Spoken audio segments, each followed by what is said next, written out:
Korang, korang, korang. Hai korang. Okey. Ida nak bagi tahu dekat korang ni, promosi Hari Raya Aidiladha masih berjalan seperti biasa tau korang.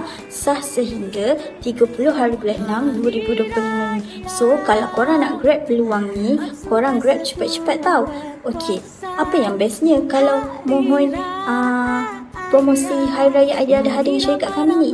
Okay, yang bestnya korang akan dapat 5% cashback daripada jumlah pinjaman korang tau. Contohnya kan, kalau korang pinjam dengan syarikat kami sebanyak 5K, korang akan dapat 5% cashback sebanyak RM250.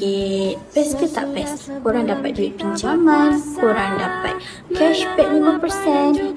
Kat mana lagi nak dapat kan peluang macam ni? So, korang grab lah cepat-cepat. Kalau korang berminat, korang boleh tekan butang apply now di bawah. Okey? Ataupun kalau contoh tak ada, korang tak jumpa butang apply now di bawah, korang boleh cari nombor di bio.ira. Okey? Jangan lupa tau. Bye!